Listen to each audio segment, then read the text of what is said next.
ሰላም ጤና ይስጥልን ውድ አድማጭ ተመልካቾቻችን የህማን ሚዲያ ትንታኔና ሂስ ዝግጅታችን ነው። በዛሬ ዝግጅት ላይ አጫጭር ዜናዎችን በማስቀደም በአንድ ዋና ርዕሰ ጉዳይ ዙሪያ የምንወያይ ይሆናል። መጀመሪያ አጫጭር ዜናዎችን ላስቀድምና ወደ መወያያ አጀንዳችን የምንመለስ ይሆናል።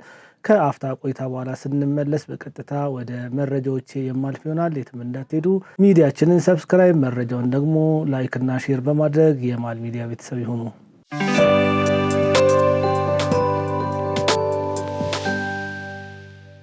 ተመልሻለሁ ውድ አድማጭ ተመልካቾቼ። ወደ መጀመሪያው መረጃ ነው ማልፈው። ኢትዮጵያን ለማውገዝ የተጠራ ስብሰባ ያለምንም ውጤት መበተኑ ተሰምቷል። በአረብ ሊግ ስብሰባ ላይ በሱዳንና በተባበሩት አረብ ኤምሬትስ ልኡካን መካከል በተቀሰቀሰ ከባድ ውዝግብ ኢትዮጵያን ለማውገዝ የተጠራው ስብሰባ ያለምንም ውጤት መበተኑ ተሰምቷል። የግብጽ ብሔራዊ ደህንነት ባቀናበረውና ኢትዮጵያ በካርቱም አውሮፕላን ማረፊያ የድሮን ጥቃት በመፈጸም በሱዳን ግጭት ውስጥ እጇን አስገብታለች በሚል በሱዳን ወታደራዊ የሽግግር ምክር ቤት በኩል በቀረበው ክስ ዙሪያ ለመምከር የተሰበሰበው ሊጉ በሁለቱ ሀገራት ተወካዮች መካከል በተፈጠረ የኃይል ቃል ልውውጥና የፕላስቲክ ውሃ እስከመወራወር በደረሰ ግጭት ምክንያት ለ2 ሰዓታት ተቋርጦ ነበረ።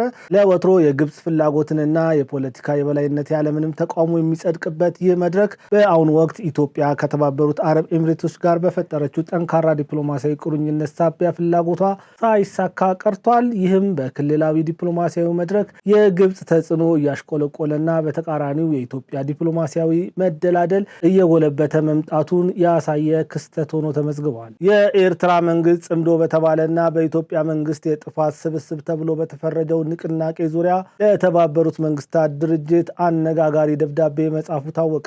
አስመራ ንቅናቄውን በአፍሪካ ቀንድ ህዝቦች መካከል እምነትን ለመገንባትና ሰላምን ለማስፈን ያለመ የህዝብ ለህዝብ ግንኙነት አድርጋ ያቀረበችው ቢሆንም መሬት ላይ ያሉ መረጃዎች ግን የህዋትና የሻዕቢያ ወታደሮች በጋራ ሲሰለጥኑ የሚያሳይ ቪዲዮ መሰራጨቱንና እንደ ዘ ኢኮኖሚስት ያሉ ዓለም አቀፍ ሚዲያዎች ግንኙነቱን ወታደራዊና ፖለቲካዊ መሆኑን ማጋለጣቸውን ተጠቅሷል። ከ2 ሳምንት በፊት የኢፌዴሪ መከላከያ ሰራዊት ከፍተኛ መኮንን ሜጀር ጀነራል ተሾመ ገመቹ ንቅናቄውን የኢትዮጵያን ሉዓላዊነት ለመናድ ከባዕዳን ኃይሎች ጋር የተፈጠረ የፈርዖን ቀንበር ሲሉ የገለጹት ሲሆን ከቀናት በፊት የጠቅላይ ሚኒስትር ጽህፈት ቤት ባወጣው መግለጫ ቡድኑ ከባዕዳን ጋር ጽምዶ የተሰኘ ቁርኝት በመፍጠር ምርጫን ለማደናቀፍና እኩይ ዓላማውን ለማሳካት ሰፊ የጥፋት ዝግጅት ሲያደርግ መቆየቱን በጽኑ ማውገዙ ይታወሳል። በኦሮሚያ ክልል ምስራቅ አርሲ ዞን አስኮ ወረዳ ግንቦት 23 ቀን 2018 ዓ.ም በንጹሃን ምዕመናን ላይ የተፈጸመውን ግድያና እድሜ ጠገብ በሆነው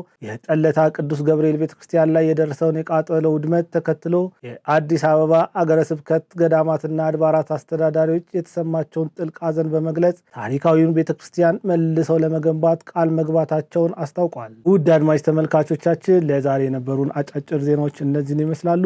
ከማስታወቂያው በኋላ ወደ ዋናው አጀንዳ የማልፍ ይሆናል። የትም እንዳትሄዱ። በ5 ሚሊዮን ብር ብቻ ለ10 ቤቶች የወጣ ልዩ ቅናሽ በውቢቷ ሲኤምሲ አፍሪካን ኮንቬንሽን ሴንተር ፊት ለፊት ምንም አይነት የብር ጭማሪ የሌለበት በካሬ 98,000 ብር ብቻ ከ50% የባንክ ብድር ጋር የተመቻቸ በ10% ቅድመ ክፍያ ጀምሮ ባለ 1 መኝታ በ720,000 ብር፣ ባለ 2 መኝታ በ1 ሚሊዮን ብር፣ ባለ 3 መኝታ በ1.3 ሚሊዮን ቅድመ ክፍያ። በተጨማሪም በጣም ውስን በሆኑ ቤቶች ላይ የተደረገ 30% ቅናሽ በካሬ 74,000 ብር ብቻ። እንዲሁም በውስጡ ጂም፣ ስፓ፣ የልጆች መጫወቻ፣ የመዋኛ ገንዳ ከበቂ ፓርኪንግ ጋር አዘጋጅተንሎታል። ለበለጠ መረጃ ስክሪኑ ላይ ባለው ስልክ ይደውሉ። ድሪም ቢልደርስ ሪል ስቴት። ተመልሻለሁ ውድ አድማጭ ተመልካቾቼ። ነገሩ ፊልም እንጂ በእውነተኛ ዓለም ላይ የተደረገ ድርጊት አይመስልም። ከቀናት በፊት በሁሉም የሶሻል ሚዲያዎች ላይ አንድ ምስል ሲዘዋወር እናንተም እኔም ተመልክተናል። በዚህ ምስል ላይ አንድ ልባም፣ ደፋር፣ ጀግና፣ ኩሩ ኢትዮጵያዊ ወታደር ተመልክተናል። ይህ ልጅ ሙክታር ሼኮ ይባላል። የኦሮሚያ ልዩ ኃይል አባል ሲሆን ሀገሩን ለመታደግ በቁጥር 10 ከሚሆኑ የኢትዮጵያ ጠላቶች ጋር ብቻውን ፊት ለፊት ሲጋፈጥ አይተናል።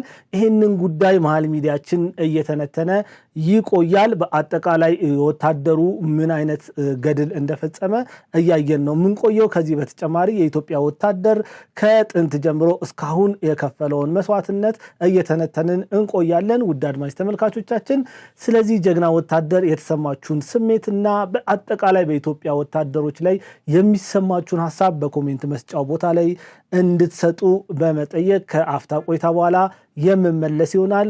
በቀጥታ ወደ ትንታኔ ነው የማልፈው ስመለስ።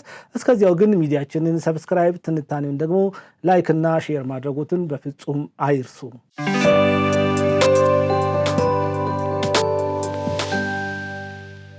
ተመልሻለሁ ውድ አድማጭ ተመልካቾቼ። በዛ አስጨናቂ ተራራ ላይ ሁለት ኃይሎች ፊት ለፊት ተፋጠዋል። እነሱም እምነትና ክህደት፣ ፍቅርና ጥላቻ፣ እውነትና ሐሰት ይባላሉ። ሙክታር ሼኮ እምነት፣ ፍቅርና እውነት ሲሆን ሸኔዎች ደግሞ ክህደት፣ ጥላቻና ሐሰት ናቸው። ይህ ሰው ለሀገሩ ክብር ሲል ከወዳጆቹ ተነጥሎ ከጠላቶቹ ፊት ለፊት ነፍሱን አስይዞ በጀግንነት ሲዋደቅ ነው በዛ ተራራ ላይ የተመለከትነው። እንደ ሰው ስናስበው ነገሩ እጅግ አስፈሪ ነው። ግን በዚህ ወታደር ልብ ውስጥ የነበረው ፍጹም ፍርሃት አይደለም፣ ፍጹም ጀግንነት፣ ፍጹም ወኔ ነበረ። በዛ ወኔና እልህ ጠላቶቹን ፊት ለፊት ተጋፍጦ እስከ ወዲያኛው አሸልቧል። ይህ ጀግና ወታደር ለሸሹት ጓዶቹ የህይወት መድን ሆኗል። ራሱን ሰጥቶ ጓደኞቹን አድኗል። በጣም የሚገርም ተጋድሎ ነው በዛ ተራራ ላይ የፈጸመው። አብሮ መሸሽ ይችል ነበረ። ነገር ግን አብሮ ቢሸሽ በዛን ወቅት እነሱ ከጀርባ ስለሚከተሏቸው ማን ላይ እንደሚተኮስ አይታወቅም። ከጓደኞቹ መካከል የሚሞቱ ሰዎች ሊኖሩ ይችላሉ። እሱም ሊሞት ይችላል። ግን እሱ ራሱን መስዋዕት አድርጎ ጓደኞቹ እንዲያመልጡ አድርጓል ማለት ነው። በዚህ ድርጊቱ ሁለት ነገሮችን ነው እዛ ቦታ ላይ ያሳካው። አንደኛ እሱ እዛ ጋር ቆሞ በጀግንነት ስለተዋጋ የሟቾች ቁጥር ቀንሷል ማለት ነው። እሱ ከ10 ሰዎች ጋር ተጋፍጧል ማለት ነው። እሱ እስኪሞት ድረስ እነዛ ሰዎች ማለፍ አልቻሉም። ስለዚህ ጓደኞቹ ሸሽተዋል ማለት ነው። በጀግንነት እነዛን 10 ሰዎች ይዟል ማለት ነው። ሁለተኛ ከሱ ወገን የሆኑ ወታደሮች ቢገደሉ መሳሪያ ሊማረክ ይችላል። ሌላም ተማራኪ ጓዶች ሊኖሩ ይችል ነበር። የራሱን ጓደኞች ነፍስ ብቻ አይደለም ያዳነው ይሄ ወታደር፣ የሀገርን ክብር ነው ጠብቆ ላይመለስ አንገቱን ሰጥቶ ያለፈው ይህ ጀግና ወታደር ነው። ይሄ ወታደር ሙክታር ሼኮ ይባላል። የዚህን ወታደር ስም በፍጹም ልንረሳው አይገባም። ሀገሩን ላለማስደፈር አንገቱን ሰጥቷል። እኔ ግን በጣም የሚያናድደኝ ነገር አለ። እንደዚህ አይነት ታማኝ ወታደሮች ባሉበት ሀገር ላይ ህዝብን የሚያስለቅሱ ውሸታሞች፣ ሌቦች፣ አጭበርባሪዎች፣ በሰው ሞት ገንዘብ የሚሰሩ፣ ቤተክርስቲያንን የሚያቃጥሉ፣ መስጊድን የሚያነዱ፣ ካህናትን የሚያርዱ፣ ሼኮችን የሚገድሉ ባለስልጣኖች መኖራቸውን ሳስብ የዚህ ልጅ መስዋዕትነት በእጅጉ ያሳዝነኛል። ይህች ሀገር ለዘመናት የቆየችበት አዙሪት አለ። ያንን አዙሪት በፍጹም ልታጠፋ የሚገባበት ሰዓት ቢኖር አሁን ነው። የሚያጠፋ ሰው፣ የሚሰርቃትን ሰው፣ የሚገላትን ሰው ስትሸልም ቆይታለች። የሚሞትላትን ሰው ደግሞ ስትረግምና ስትረሳ ኖራለች። ለዚያም ነው ቀኝጌታ የወፍታዬ ንጉሴ እምዬ ኢትዮጵያ ሞኝነሽ ተላላ የሞተልሽ ቀርቶ የገደለሽ በላ ሲሉ የተረቱት። ይሄ ግጥም ተራ ግጥም አይደለም። እንዲሁ ስለለመድነው ሁልጊዜ ስለምንለው ተራ ሊመስለን ይችላል እንጂ እጅግ በጣም ምጡቅ የሆነና የኢትዮጵያን እውነት ቁልጭ አድርጎ ያሳየ ነው። በዘመናት መካከል የኢትዮጵያ እውነት ሳይቀየር ቆይቷል። የሞተላትን ሳይሆን የገደላትን፣ ያደማትን፣ ሽባ ያደረጋትን ስትሸልም ኖራለች። አሁን ይሄ ጉዳይ ለአንዴና ለመጨረሻ ጊዜ ማብቃት አለበት። ብዙ ነገሮች በሀገራችን እያበቁ ነው። አባይ ማደሪያ የለውም ግንድ ይዞ ይዞራል የሚለው ተረት ከረንትሊ ተቀይሯል። ልክ እንደዚሁ የቀኝ ጌታ የወፍታዬ ንጉሴ ግጥምም መቀየር መቻል አለበት። እንዲቀየር ደግሞ ጠቅላይ ሚኒስትር ዶክተር አብይ አህመድ እጅግ በጣም ትልቅ ስራ ይጠብቁታል። ይህንን ነገር ማድረግ ይችላሉ።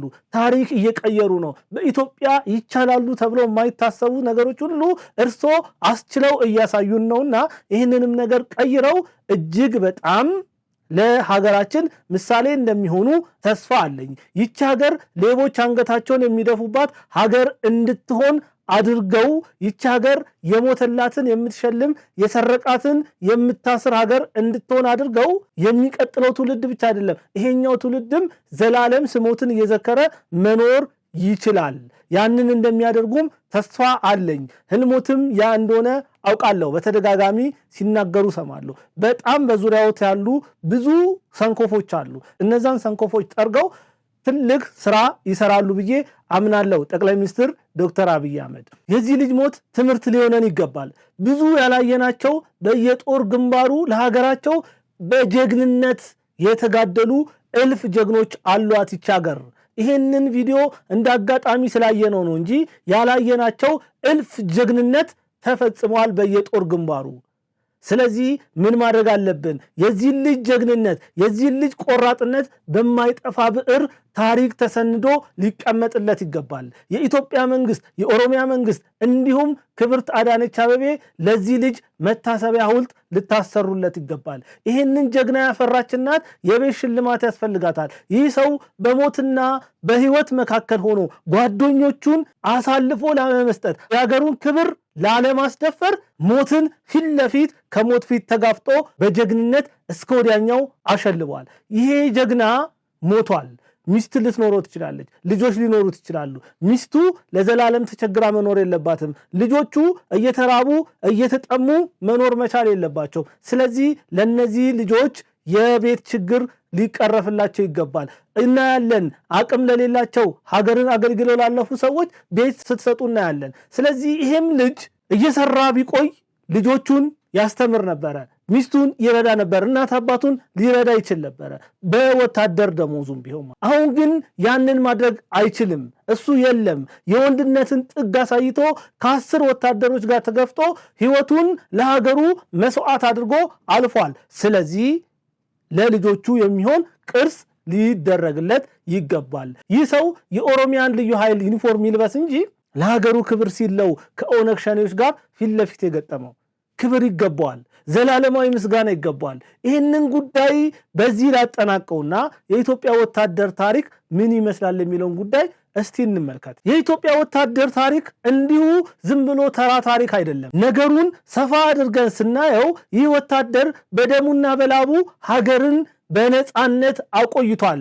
ለሀገሩ ሉዓላዊነት በየጢሻው አጥንቱን ከስክሷል። የኢትዮጵያ ወታደር ታሪክ ለመላው የጥቁር ሕዝቦች የነጻነት ተምሳሌት የሆነ ታሪክ ነው ፈጽሞ ያለፈው። ከጥንቷ አክሱም ጀምሮ እስካሁኗ ኢትዮጵያ ድረስ ይህ ወታደር ሀገሩን ብቻ ሳይሆን ከሀገሩ ባሻገር አድማስ ተሻግሮ ደማቅ ታሪኮችን ጽፏል። እነዚህን ታሪኮች አንድ በአንድ እንይ እስቲ። የመጀመሪያው ከአፄ ቴዎድሮስ ዘመን በፊት የጥንታዊና የመካከለኛው ዘመን ገድል ምን ይመስል ነበር የሚለውን እንመልከት። የመጀመሪያው ምሳሌያችን ሊሆን የሚችለው በ6ኛው መቶ ክፍለ ዘመን የአክሱም ንጉሥ የነበረው አፄ ካሌብ በየመን ይኖሩ የነበሩ ክርስቲያኖችን ለመታደግ ከኢትዮጵያ ተነስቶ ቀይ ባህርን ተሻግሮ የባህር ኃይሎችና እግረኞች ጦርን አሰማርቶ ከየመን ጦር ጋር ውጊያ ፈጽሞ ነበረ።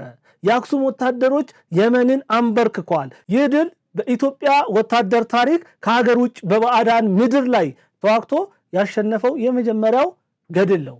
ሁለተኛው የግራኝ አህመድ ጦርና የፖርቹጋል ጥምረትን እንድናይ ያደርገናል። ይህ ጉዳይ የተፈጸመው በ16ኛው መቶ ክፍለ ዘመን ሲሆን የኢትዮጵያ ወታደሮች የሀገርን ሉዓላዊነት ለመጠበቅ ከምስራቅ ከመጣው ኃይል ጋር በብቃት ተዋግተው ሀገርን በጽናት አቆይተዋል። ሶስተኛ ምሳሌ ስናይ ጉንዲትና ጉራ ላይ የተፈጸሙ ጦርነቶችን ማየት እንችላለን። የሚገርመው ኢትዮጵያ ከ1769 እስከ 1855 ድረስ በዘመነ መሳፍንት ውስጥ ብትቆይም የውጭ ጠላቶች በተደጋጋሚ ኢትዮጵያን ለመውረር ሲመጡ ግን እነዚህ ሀገር ውስጥ የማይግባቡ መሳፍንቶች ሀገርን ዳር ድንበር ለማስከበር በጋራ ከጠላት ጋር ሲዋጉ ቆይተዋል። ሁለተኛ የአፄ ቴዎድሮስ ሪፎርምና ዘመናዊ ወታደራዊ አስተሳሰብ ከመጣ በኋላ የኢትዮጵያ ወታደር ብቃት ምን ይመስላል የሚለውን ነው ደግሞ የምንመለከተው ማለት ነው። አፄ ቴዎድሮስ በስልጣን የቆዩት ከ1855 እስከ 1868 ድረስ ነበረ። እኚህ ሰው ኢትዮጵያ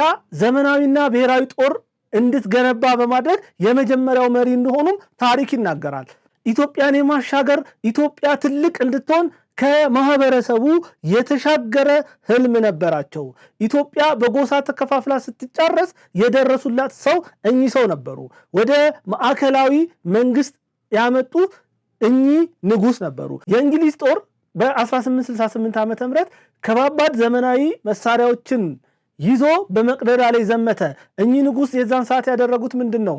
በጀግንነት ከኢትዮጵያ ወታደሮች ጋር በጋራ ሆነው ተዋግቷል። በኋላም እጄን አልሰጥም በማለት ራሳቸው መስዋዕት አድርጓል። ይህ ለኢትዮጵያ የተከፈለ መስዋዕትነት ነው። የኢትዮጵያ ወታደሮችም እጅ ላለመስጠት ብዙ ትግል አድርገዋል ማለት ነው። ሶስተኛው የአፄ ዮሐንስና የአፄ ምኒልክ ዘመን የተመለከተ ነው። በዚህ ዘመን ታላላቅ ድሎች ተመዝግቧል። በኢትዮጵያ ወታደራዊ ታሪክ እጅግ ተነግሮ የማያልቅ በወታደራዊ ሚዛን ሲታይ ወርቃማው ዘመን ተብሎ የሚጠራው ዘመን ነው። ለምሳሌ የጉንዲትና የጉራን ጦርነት ስንመለከት አፄ ዮሐንስ በዘመናዊ መሳሪያና በአሜሪካንና አውሮፓ ጀነራሎች የሚመራውን የግብፅ ወራሪ ከአንድም ሁለት ጊዜ በጉራና በጉንዲስ ላይ ማንበርከክ ችለዋል። ሌላ ራስ አሉላን ስንመለከት በ1887 ዓ.ም በዶጋሊ ላይ የፈጸሙትን ታሪክ ማንሳት እንችላለን።